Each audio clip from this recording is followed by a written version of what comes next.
嗨，大家好，我是躺平叔，今天是2026年5月21号。這一期咱們繼續聊聊恆大清盤，聊聊中國的房地產。咱們看一看這個機構怎麼看待這個小陽春的。首先，聯合早報5月18號刊登一篇文章，它的標題叫《中國4月新房價格環比跌幅為1年最低》。它說，儘管中國各地出台措施提振樓市，刺激購房情緒，但需求依舊疲軟。官方統計數據顯示，中國4月新房價格環比跌幅為1年最低。路透社根據中國國家統計局星期一發布的最新數據計算得出，中國4月新房價格環比下滑 0.1%， 較3月環比跌幅 0.2% 有所收窄，為去年4月以來最小跌幅。數據也顯示，中國4月新房價格同比下滑 3.5%。跌幅較3月同比下跌 3.4%， 多了 0.1%， 為11個月來最大降幅。也就是環比跌幅有所收窄，但是同比跌幅加大。路透社認為，這雖然政府出台了很多政策刺激購房情緒，但是需求依舊疲軟。那這一點最近有2家機構出來開始唱空小陽春了。這個和前1-2個月不一樣，前1-2個月很多什麼瑞銀、高盛，甚至高盛是吧？說咱們這個樓市一線城市現在就要反彈了，到什麼時候反彈15%是吧？開始鼓吹。但是現在我記得前一陣子是大家都在看多，這機構因為受那個小陽春感染，但是進入5月底了，很多機構再把數據拿出來一看，再把央行的數據、統計局的數據一比較，發現上當受騙了。這個摩根士丹利他昨天發表了一篇這個叫研究報告，它標題叫《地產小陽春》。是拐點還是又一次假啟動？大家知道，在這個時候，即便面對央行的數據，面對統計局的數據，你這個時候說假啟動，說小陽春是假啟動，那都需要勇氣啊！不像咱們這自媒體是吧？每天都是說的觀點都是這樣的。這個機構你說的跟別人不一樣，你要勇氣。他這文章這麼說的，他說一個必須回答的問題：3月以來，中國1線和強2線城市的二手房成交量突然放量。沒有新的重磅政策落地，沒有明顯的宏觀基本轉向，市場卻自己活了過來。於是，一個老問題又一次擺在了所有投資者面前：這次是真的拐點，還是又一次假啟動？大家還記得吧？很多經濟學家、房地產專家，你比如說孟小初，還有馬關元，那一次又一次的說拐點到了，1、2線城市拐點到了，是吧？不會再跌了。北京、上海1線城市穩住。其他城市恐怕還跌，北京、上海要漲了，是吧？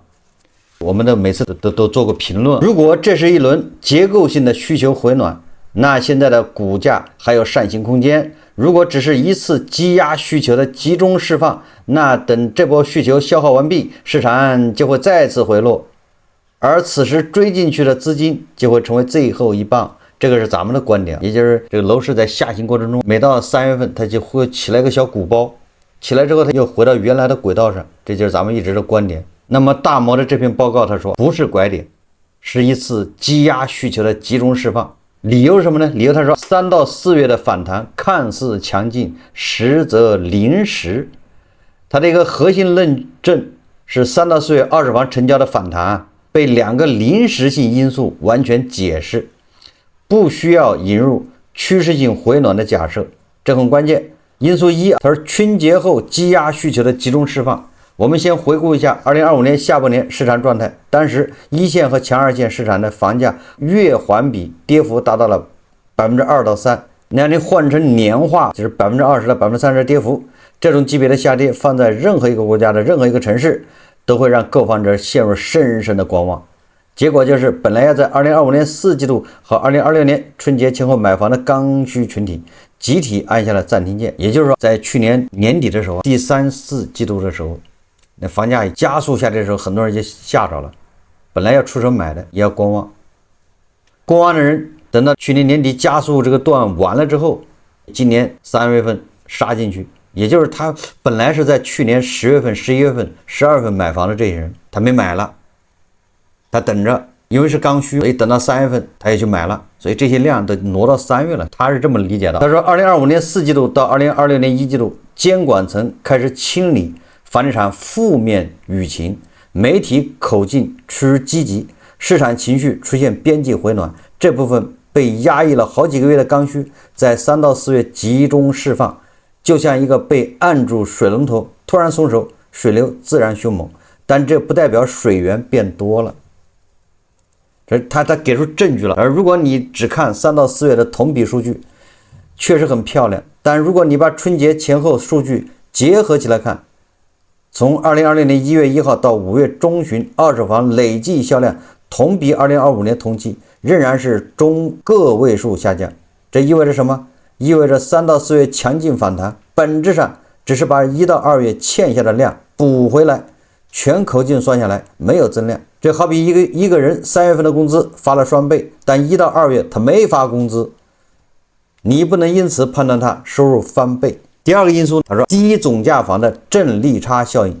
他說3到4月一線和强二線城市二手房交易中，70%到80%是總價300萬以下的房源，這個比例高於往年同期。與此同時，一個不太引人注意的數據是總價指數跌幅快於單價指數。這意味着什麼呢？單價沒怎麼跌，但總價在跌，說明成交結構向低總價房傾斜。不是房子變得更值錢了，而是買得起房子的人買更便宜的房子。背後的驅動邏輯，大摩算了一筆賬，他說各地從2025年下半年開始密集優化公積金貸款政策，公積金貸款利率大約 2.6%， 而商業貸款利率 3.1%， 兩者差了50個基點。等于總價300萬以下的房源，首付2成以後，剩餘的貸款額度可以完全用公積金覆蓋，這就意味着買這類房子月供壓力極低。但更關鍵的數字是租金回報率，這類低總價房源的租金回報率大約是 3%， 高於 2.6% 的公積金貸款利率，這就形成了一個正利差。如果你買房出租，租金收入足以覆蓋按揭月供，甚至還有結餘。對於一直在租房的人來說，這筆賬很好算，反正每個月要付房租，現在買房的月供比房租還低，為什麼不買？於是一批原本租房的剛需被算賬邏輯催進了市場。但這裡有個隱憂，這批買家的購買力天花板就是300萬，但低總價房源需求釋放完畢，市場上剩下的300萬以上的房源，公積金無法完全覆蓋，正利差消失，這個驅動力就失效了，誰來接下一棒？所以兩個因素，也即積壓需求釋放和低總價利差都是一次性的，有天花板的，他們可以釋放3到4月的反彈，但無法支撐持續性的復蘇。這大摩算是把這個講明白了，但是我可以說這大摩還沒有我了解中國，為什麼3、4月要來這麼一波？這咱們不厭其煩的講，這就是學區房鬧的，每年3、4月都要來一次，這個沒什麼好新鮮的。這一次無非就是上海和北京這兩個地方鼓包稍微大了一點，其他地方都沒有動。那北京、上海為什麼鼓包大了一點？那就恐怕大摩的這兩個因素也是其中的之一。你不能否認，有人去年11月份想買房的他沒買，為什麼呢？跌得太快，等到了今年3月份，有這種可能。還有一種什麼呢？這個公積金貸款 2.6%， 這麼一算，他租房不如買了，這也是原因之一。有人，但是這個都不是主要因素。我可以實話告訴他，如果說你在租房，你還算這種賬，一般的人為什麼？我假設我這個房子300萬，我付 20% 首付，那就是我要貸款240萬，首付60萬，貸款240萬。那如果是按商業銀行3個點的利息，你恐怕一個月你的租金、你的按揭貸款恐怕在8000塊。我這麼一算，你通過公積金貸款變成便宜0.2個點，就變成7000塊，或者你就去買房了，是吗？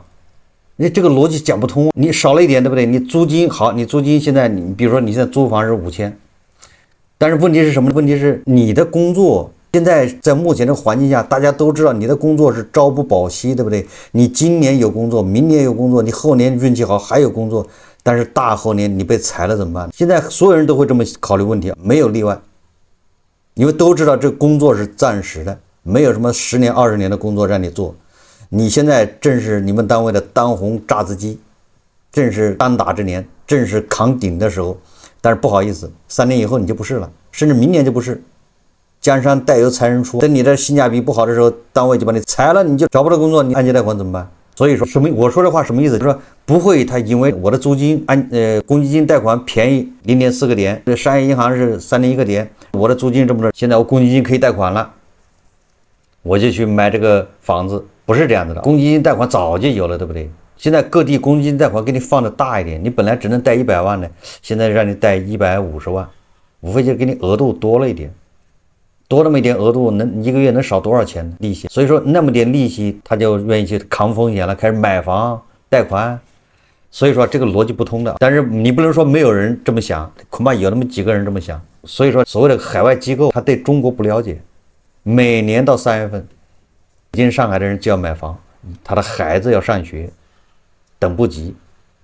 一個明顯的例子就是南京，你看南京学区房一改革，立馬的房價咣當咣當往下掉，都賣不掉。你現在賣不掉了，嚴重套牢。當然了，作為大摩，他從这2個角度，他得出這個樓市不是什麼拐點，是一次假啟動。大摩的研報他說，二手房和新房不是傳導關係，是蚕食。他說的挺好的。他說一般的情況是二手房回暖，賣家呀手上拿到錢之後，他就置換需求啟動，拉動新房銷售，整個市場回暖。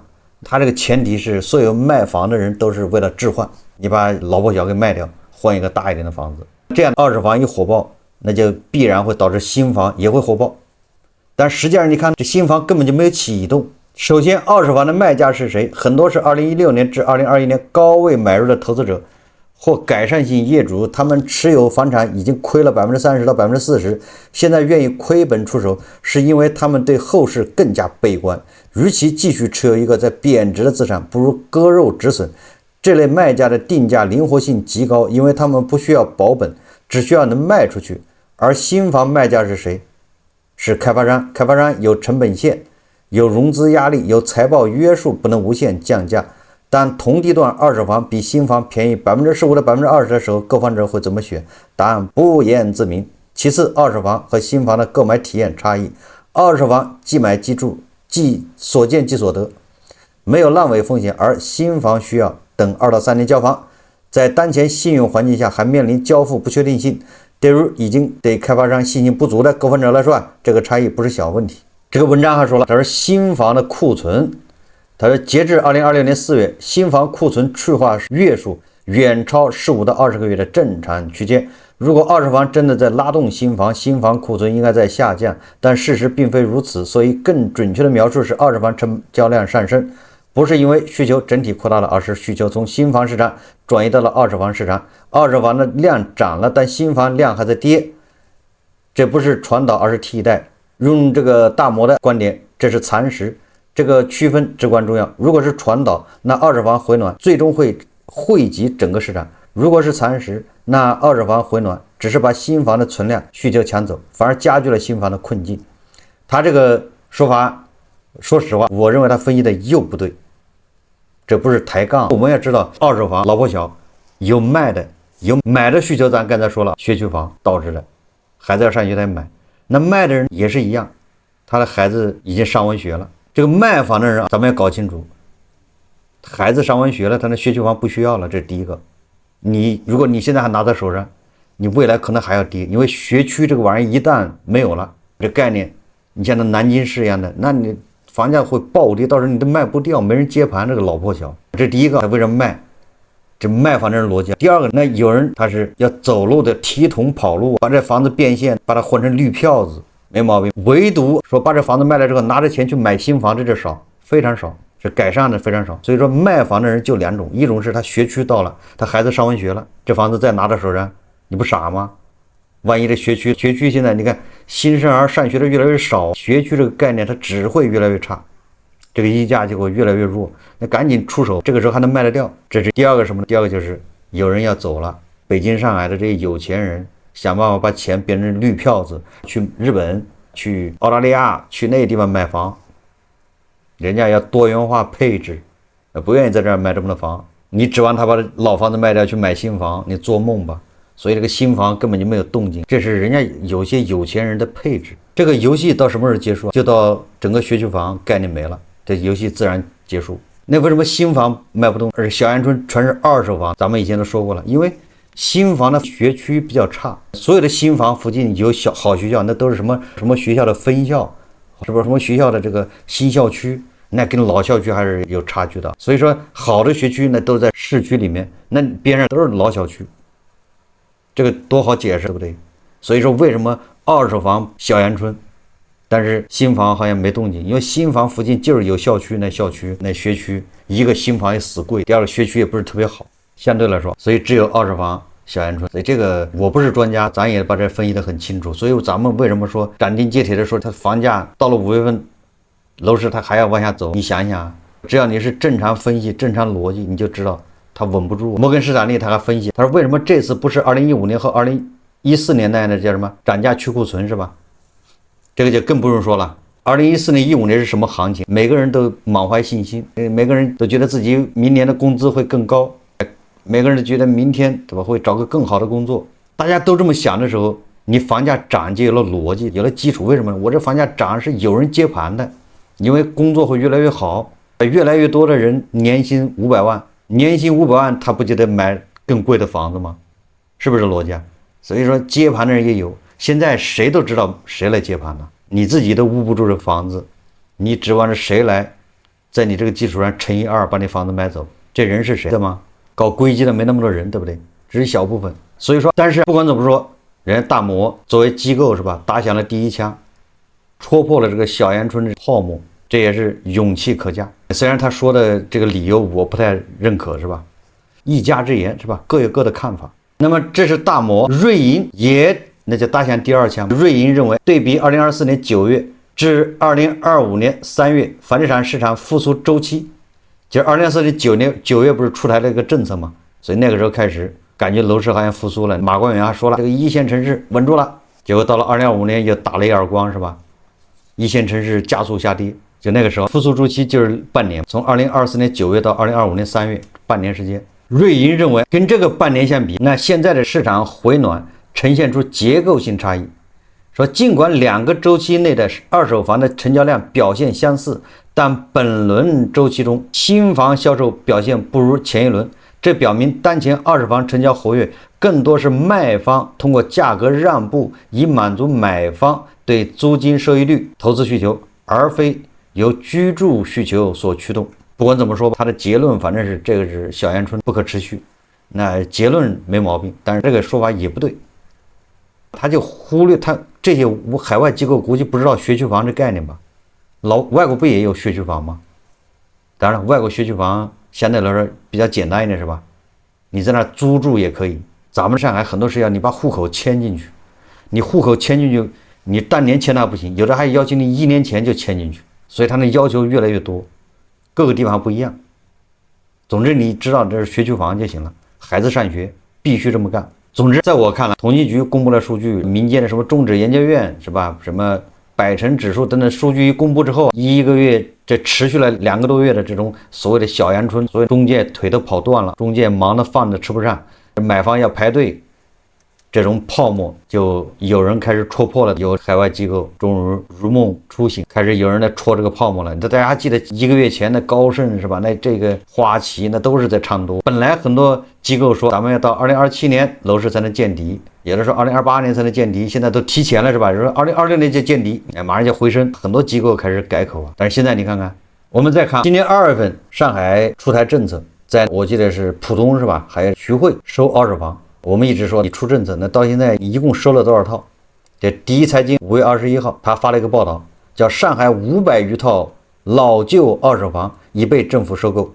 5月21日，上海市住房保障和房屋管理局微信公眾號發布消息稱，從今年2月初至今，上海已收購523套存量二手房，用作保障性租賃住房試點工作。被收購房源集中在徐匯、浦東、靜安3個區，聚焦70平米以下，總價400萬元以下小戶型存量房。從地段、面積和價格看，被收房源多屬於核心區域的老破小。今年2季度試點範圍進一步擴容，覆蓋黃埔、長寧、虹口、普陀、楊浦等多個中心城區。政策出台到現在，一共是收了523套。是該高興呢，還是該悲傷？這個數字多還是少呢？我想大家自有判斷。上海現在每天平均5月份二手房成交量是850套，3月份是将近1100套一天，4月份是1000套左右，或者稍微少点，5月份就是850套。你2月初到5月中，2月、3月、4月4个半月，4个半月收了523套，這有什麼影響呢？關鍵是這4個半月上海成交了應該有5萬套，你523套1%，這1%能起什麼作用呢？所以我說雷聲大雨點小，這能起什麼作用？你看2月、3月、4月、5月，這一共成交5萬套你是有的，你合着收了523套，不是1%嗎？這個試點還擴圍，你擴吧，反正也沒什麼影響。上海推進收購二手房融入保租房的大背景是國家盤活存量住宅，支持存量房源轉化為保障性租賃住房的政策導向。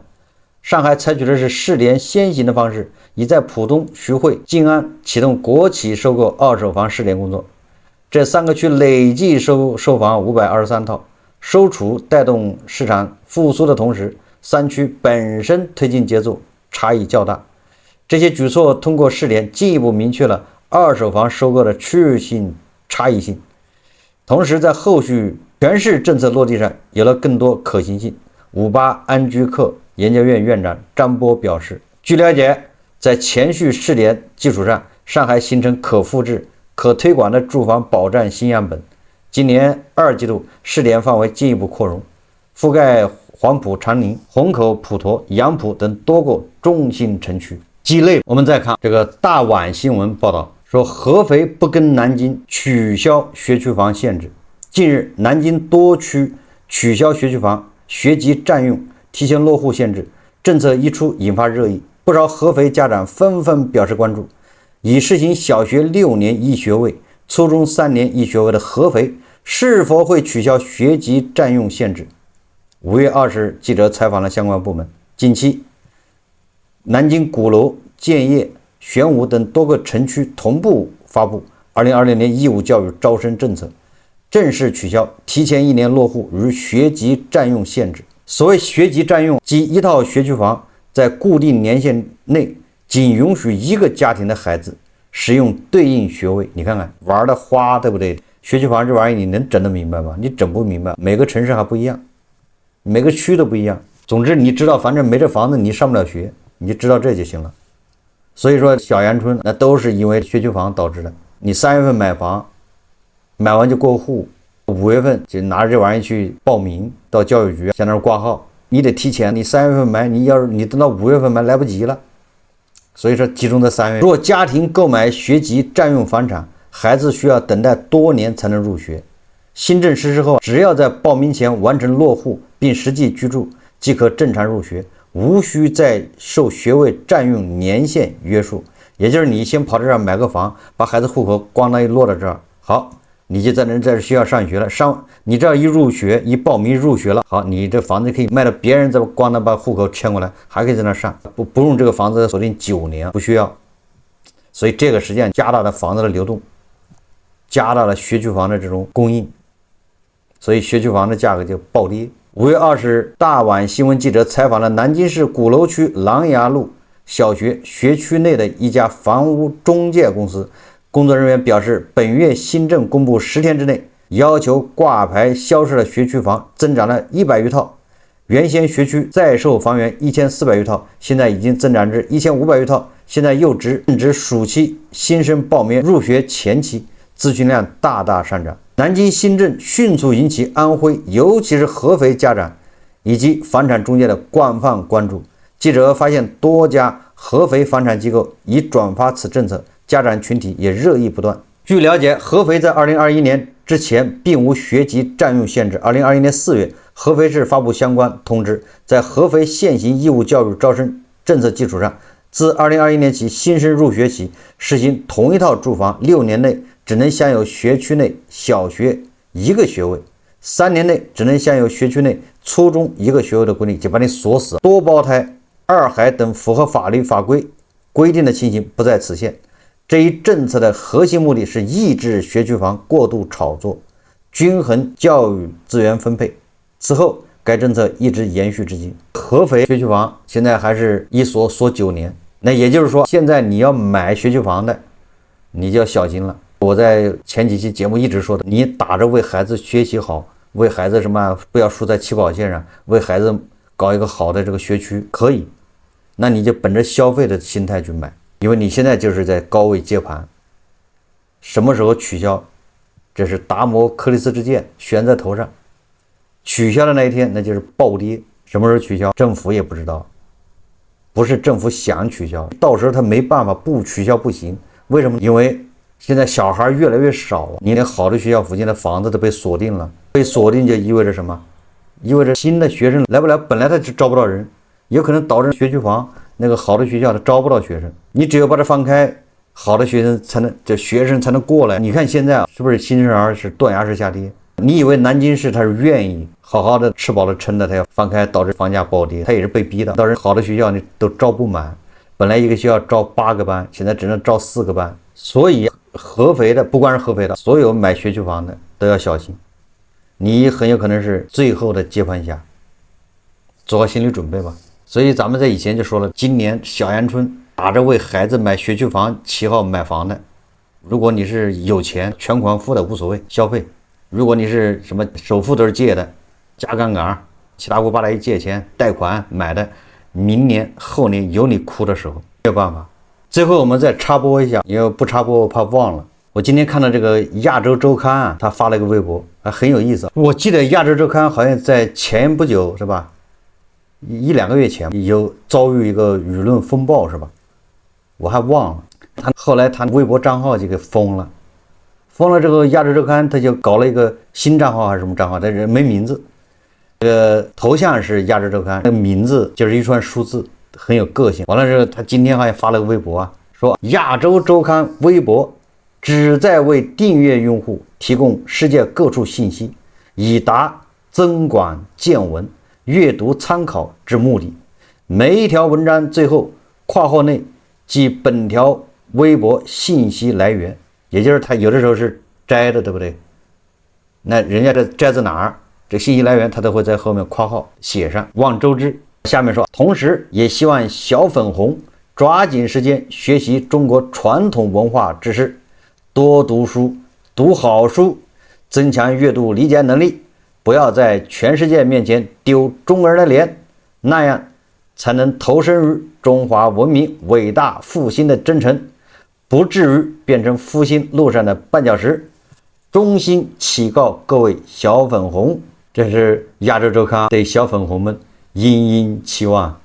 他說這個5月20號發個微博，叫不具備小學水平閱讀理解能力的網友盡量遠離本賬號，智商堪憂的請取消關注。你看，可見這個亞洲週刊跟咱們這個有相似之處。智商堪憂的請取消關注，不具備小學閱讀理解能力的網友盡量遠離本賬號。也就是驗蠢，有的人是裝糊塗，他知道，他故意攪渾水；有的人是真的不理解，確實這個是叫九漏魚。小學、初中義務教育階段他都沒有好好學，都沒有過，理解能力當然上不去了。有的人他是有理解能力，比如家頭老師這種，你能說他沒理解能力嗎？但是他就是壞。好，這期節目我們就聊到這裡，感謝大家收看。如果喜歡我的節目，歡迎訂閱轉發，也可以在下方留言評論，謝謝大家。